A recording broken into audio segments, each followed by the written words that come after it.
नमस्कारम। अब हम पढ़ते हैं अपना अगला topic, Newlands law of octaves. तो एक साइंटिस्ट था न्यूलैंड, उसने एलिमेंट्स को क्लासिफाई करने की कोशिश की और उसने एलिमेंट्स को कैसे क्लासिफाई किया उसको अब हम पढ़ते हैं। The attempts of Dobereiner encouraged other chemist to correlate the properties of elements with their atomic masses. कि डोबेराइनर जो साइंटिस्ट था, जिसने ट्रायड्स दिए थे, उससे क्या हुआ, दूसरे केमिस्टों को, दूसरे साइंटिस्टों को भी प्रेरणा मिली और उन्होंने भी क्या किया, एलिमेंट्स की प्रॉपर्टीज को स्टडी किया, उनको कोरिलेट करने की कोशिश की कि कैसे एलिमेंट्स की प्रॉपर्टीज एक दूसरे के साथ मैच करती हैं और एलिमेंट्स की कैसे वो एटॉमिक मासेस के अकॉर्डिंगली उनको स्टडी करने की कोशिश की। In 1866, John Newlands, an English scientist, arranged the then known elements in order of increasing atomic masses। कि 1866 में एक इंग्लिश वैज्ञानिक जिसका नाम जॉन न्यूलैंड था, उसने क्या किया, एलिमेंट्स को उनके एटॉमिक मास के इंक्रीजिंग ऑर्डर के अकॉर्डिंगली अरेंज किया, यानी एटॉमिक मास के बढ़ते क्रम में उसने अरेंज किया। यानी सबसे पहले कम एटॉमिक मास का, फिर उससे ज्यादा का, फिर उससे ज्यादा मास का, ऐसे अरेंज किया। He started with the element having the lowest atomic mass, hydrogen, and ended at thorium which was the 56th element. कि उस टाइम पर उसने क्या किया, जो सबसे हल्का एलिमेंट था यानी कि हाइड्रोजन, उससे उसने शुरू किया और कहां तक उसने स्टडी किया, थोरियम एलिमेंट तक।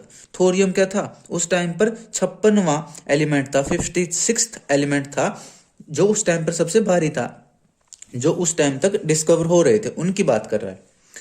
He found that every 8th element had properties similar to that of the first। यानी क्या किया उसने, हाइड्रोजन से लेकर के थोरियम तक, यानी 1 से लेकर 56 एलिमेंट तक, उनको एटॉमिक मास के इंक्रीजिंग ऑर्डर में रख दिया। फिर उसने देखा कि हर पहले और 8वें एलिमेंट की प्रॉपर्टीज मैच करती हैं। ठीक है, अब अभी हम समझते हैं कि क्या कहना चाह रहा है। देखिए, मैंने यहां पर काउंटिंग लिख रखी है। मान लो ये काउंटिंग नहीं है, ये एलिमेंट्स है। मान लो ये पहला एलिमेंट है, ये दूसरा एलिमेंट है, ये तीसरा है, ये चौथा है। इस तरह से हमने एलिमेंट्स को उनके इंक्रीजिंग ऑर्डर में रख लिया। इसका मास कम है एटॉमिक मास, इसका उससे ज्यादा एटॉमिक मास, इसका उसके उससे ज्यादा एटॉमिक मास, इसका उससे ज्यादा एटॉमिक मास। यानी हमने क्या किया, एलिमेंट्स को उनके एटॉमिक मास के इंक्रीजिंग ऑर्डर में रख लिया। तो ऐसे जो न्यूलैंड्स था उसने भी ऐसे ही रखा। फिर उसने क्या कहा कि हर पहले एलिमेंट की प्रॉपर्टीज 8वें एलिमेंट की प्रॉपर्टीज से मैच करती हैं, उसने ये कहा। एक बार फिर मैं रिपीट कर दूं, न्यूलैंड्स ने क्या किया, हाइड्रोजन से लेकर थोरियम तक एलिमेंट्स को, क्योंकि उस वक्त इतने ही एलिमेंट डिस्कवर्ड थे, 56 एलिमेंट उस टाइम पर डिस्कवर्ड थे, उन सब एलिमेंट्स को उसने एटॉमिक मास के इंक्रीजिंग ऑर्डर में रख लिया।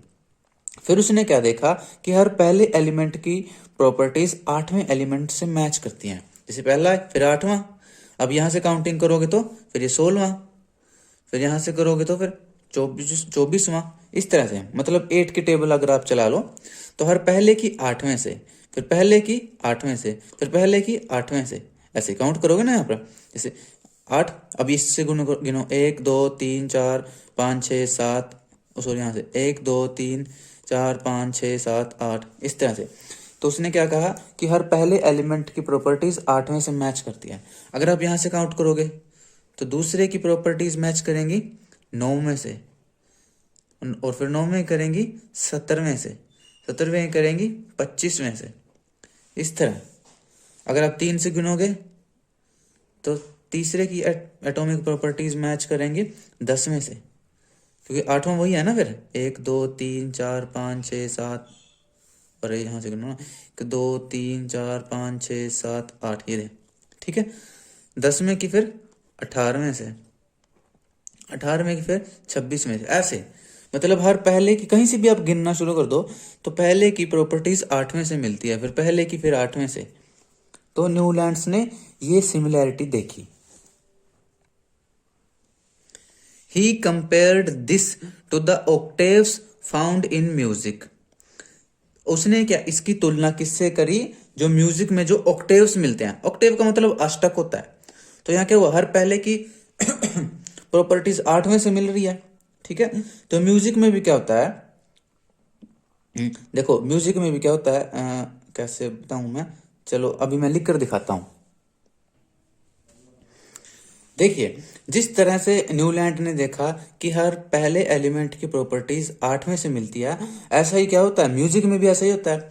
आपने 7 सुर सुने होंगे, सा रे गा मा पा धा नी सा रे गा मा। देखो क्या हुआ, पहला 8वें से मैच कर रहा है ना, देखो ये रिपीट करता है अपने आप को, सा रे गा मा पा धा नी सा रे गा मा, ऐसे। तो देखो हर पहला सुर जो है 8वें से मैच कर रहा है, दूसरा सुर देखो रे 9वें से मैच कर रहा है, तीसरा सुर गा 10वें से मैच कर रहा है, चौथा सुर मा 11वें से मैच कर रहा है। इस तरह से क्या कहते हैं, जो है सुर होते हैं ना संगीत के, जो नोट्स होते हैं, ये अपने आप को रिपीट करते हैं। देखिए सा रे गा मा पा धा नी सा, फिर वापस आ गया, देखो फिर सा रे गा मा।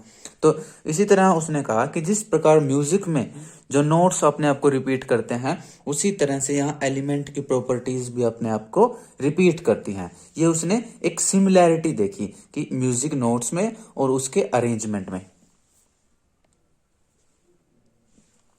Therefore he called it the law of octaves। इसलिए उसने क्या कहा, इसको लॉ ऑफ ऑक्टेव्स कहा, है ना। ऑक्टेव का मतलब अष्टक है, तो हर पहले की प्रॉपर्टीज अष्टक यानी 8वें से मिलती है ना, इसलिए उसने इसका नाम दिया law of octaves. It is known as Newlands law of octaves. यह न्यूलैंड्स लॉ ऑफ ऑक्टेव के नाम से भी जाना जाता है। In Newland's octaves, the properties of lithium and sodium were found to be same. Sodium is the 8th element after lithium। कि जब उसने क्या किया, एलिमेंट्स को लिखा, तो लिथियम के बाद जो सोडियम है वो 8वें नंबर पर आता है। तो इसलिए इनकी प्रॉपर्टीज क्या देखी उसने, देखा कि सेम सेम प्रॉपर्टीज हैं, लिथियम की सोडियम की प्रॉपर्टीज सेम है।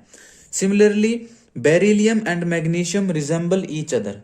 फिर उसने देखा, आगे लिखता चला गया वो, फिर देखा उसने बेरिलियम की प्रॉपर्टीज मैग्नीशियम से मिलती हैं, क्योंकि ये भी क्या है, फर्स्ट और 8th पोजीशन पर है। मतलब अगर बेरिलियम से काउंट करो तो मैग्नीशियम 8th पर आता है। A part of the original form of Newlands octaves is given in table 5.3। 5.3 में न्यूलैंड्स के ऑक्टेव्स दिए हुए हैं, ठीक है, उसका कुछ हिस्सा दिया हुआ है, इसको हम स्टडी करते हैं। न्यूलैंड ने क्या किया, उसने जितने भी उस टाइम पर जो एलिमेंट्स अवेलेबल थे, उनमें जो फर्स्ट और 8th वाले जो एलिमेंट थे जिनकी प्रॉपर्टीज मैच करती थी, उसने क्या किया, उन सब एलिमेंट्स के ग्रुप बना दिए। जैसे उसने क्या किया, पहले देखा कि पहला, फिर 8वां, फिर 16वां, फिर 24वां, ऐसे इन एलिमेंट्स की प्रॉपर्टीज मैच करती हैं। फिर दूसरा देखा, दूसरा, फिर 9वां, फिर ऐसे उसने काउंट कर करके क्या किया, जो एलिमेंट्स थे उनमें से उसने सेम सेम प्रॉपर्टीज वाले एलिमेंट्स अलग निकाल करके उनके ग्रुप बना लिए, ठीक है। तो उसने टोटल 7 ग्रुप बनाए। जैसे म्यूजिक में 7 नोट्स होते हैं, 7 सुर होते हैं, ऐसे उसने 7 ग्रुप बनाए। देखो सा रे गा मा पा धा नी, 7 ग्रुप है, सॉरी 7 सुर होते हैं। उसी तरह उसने 7 ग्रुप बना दिए। इनकी प्रॉपर्टीज आपस में मिलती है, इनकी प्रॉपर्टीज आपस में मिलती है, इनके गुण आपस में मिलते हैं, इनके गुण आपस में मिलते हैं, इनकी प्रॉपर्टीज आपस में मिलती हैं, ठीक है। तो ये क्या, जैसे हाइड्रोजन, फ्लोरीन, क्लोरीन, कोबाल्ट, निकल, ब्रोमीन, ये उसने कहा कि ये तो एक ग्रुप में रखो। फिर अगले ग्रुप में लिथियम, सोडियम, पोटेशियम, कॉपर, रबडियम, एक ग्रुप में रखा। अगले ग्रुप में beryllium, magnesium, calcium, zinc, strontium, ये सब इसने क्या किया, अपने हिसाब से ग्रुप बनाए, ठीक है।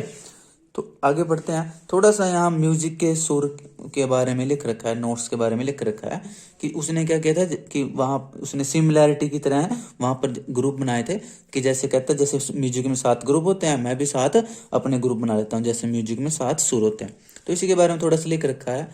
In the Indian system of music, there are 7 musical notes in a scale. कि भारतीय संगीत के अंदर संगीत में 7 सुर होते हैं. कौन कौन से? सा रे गा मा पा धा नी. इन द वेस्ट, जो पश्चिम में है, जो मतलब जो पश्चिम में देश है, हम तो हमारा पूर्व में आता है, ईस्ट में. जो वेस्ट में जो देश हैं, यानी जो फॉरेन कंट्रीज हैं, दे यूज द नोटेशंस. उनके जो अपने सुर होते हैं वो अलग होते हैं, लेकिन वो भी साथ ही होते हैं. जैसे हमारे यहाँ सारे गामा पा धा नी, ये उनके होते हैं डो रे मी फा सो ला टी. तो उनके भी ऐसे 7 सुर होते हैं. The notes in a scale are separated by whole and half step frequency intervals of tones and semitones. ये थोड़ा कुछ ज़्यादा म्यूजिक के बारे में कुछ लिख रखा है कि जो नोट्स वगैरह होते हैं वो टोन्स और सेमीटोन्स से वो सेपरेटेड होते हैं, बीच में इंटरवल में आते हैं. A musician uses these notes for composing the music of a song. कि एक संगीतकार क्या करता है? इन सुरों का यूज करता है और अपने गीत के लिए म्यूजिक बनाता है, कंपोज करता है. Naturally there must be some repetition of notes. कि आमतौर पर क्या होता है, जो म्यूजिक के नोट्स होते हैं वो आपस में रिपीट करते हैं. Every 8th note is similar to the first one and it is the first one to the next scale. कि हर 8वां सुर पहले सुर से मिलता है, हर पहला सुर 8वें से मिलता है, ऐसे. तो उसने भी न्यूलैंड्स ने भी ऐसा ही देखा था कि हर एलिमेंट्स जो है फर्स्ट और 8th की प्रॉपर्टीज मिल रही थी. तो उसने फिर यही चीज देखी कि जैसे म्यूजिक में होता है वैसे ही यहाँ साइंस में भी ऐसा कुछ कुछ हो रहा है. It was found that the law of octaves was applicable only up to calcium. अब बाद में क्या हुआ था, ये न्यूलैंड्स के लॉ ऑफ ऑक्टेव्स फेल हो गए थे क्योंकि इनमें भी कोई कमियां थी. बाद में फिर मेंडलीव आया था, उसने अपना नया पीरियोडिक टेबल दिया था. तो ये क्यों फेल हो गया था? क्योंकि जो लॉ ऑफ ऑक्टेव्स था ये सब एलिमेंट्स पे लागू नहीं हो पा रहा था. सिर्फ ये कैल्शियम तक अप्लाई होता था, उसके बाद अप्लाई नहीं होता था. As after calcium, every 8th element did not possess properties similar to that of the first. कि ये देखा गया कि कैल्शियम के बाद हर पहले एलिमेंट की प्रॉपर्टीज 8वें से मैच नहीं करती थी, यानी कैल्शियम के बाद ये वाला लॉ एप्लीकेबल नहीं था. It was assumed by Newlands that only 56 elements existed in nature. तो ये न्यूलैंड साइंटिस्ट ने सोचा कि उस टाइम पर सिर्फ 56 यानी 56 एलिमेंट थे. उसने सोचा कि दुनिया में सिर्फ 56 एलिमेंट ही हैं, इसके यही हैं बस, इससे ज़्यादा एलिमेंट नहीं है. And no more elements would be discovered in the future. उसने सोचा कि भविष्य में और एलिमेंट्स की खोज नहीं हो पाएगी. But later on several new elements were discovered whose properties did not fit into the law of octaves. लेकिन बाद में देखा गया कि कई नए नए और एलिमेंट्स की डिस्कवरी हुई और देखा गया कि वो नए एलिमेंट्स लॉ ऑफ ऑक्टेव्स को फॉलो नहीं करते हैं. In order to fit elements into his table, Newlands adjusted 2 elements in the same slot. अब क्या किया कि न्यूलैंड्स ने क्या किया, अपने जो ग्रुप बनाए थे उसमें क्या किया, उसने एक ही पोजीशन पे 2-2 एलिमेंट्स को रख दिया. ठीक है, जबकि ऐसा नहीं करना चाहिए, लेकिन क्या कि एक अच्छी ग्रुप में तो क्या है, एक पोजीशन पे एक ही एलिमेंट होना चाहिए. पर उसने क्या किया, कहीं जगह पर एक एक पोजीशन पे 2-2 एलिमेंट रख दिए. जैसे मैं आपको दिखाता हूँ, ये देखिए, यहाँ पर देखिए एक ही पोजीशन पे कोबाल्ट और निकल को रख दिया. यहाँ पर देखिए एक ही पोजीशन पे Ce, शायद ये सेलेनियम होगा, La शायद ये लेंथेनाइड होगा. तो ये लेंथियम या लेंथेनाइड, मैं नाम बोल रहा हूँ, शायद लेंथेनाइड होगा शायद. तो ये देखो एक ही पोजीशन पे क्या है, 2 एलिमेंट्स रख दिए. एक तो ये उसकी कमी थी. और क्या किया उसने, but also put some unlike elements under the same note. और क्या किया उसने, कुछ ऐसे एलिमेंट्स को भी एक ग्रुप में रख दिया जिनकी प्रॉपर्टीज एक दूसरे से मैच नहीं करती. अलग अलग प्रॉपर्टी वाले एलिमेंट को भी पास पास रख दिया. जबकि वो क्या कर रहा था कि सेम प्रॉपर्टी वाले ग्रुप बना रहा था, लेकिन कई एलिमेंट ऐसे थे जो एक ही ग्रुप में तो रख दिए लेकिन उनकी प्रॉपर्टीज एक दूसरे से डिफरेंट थी. Can you find examples of these from 5.3.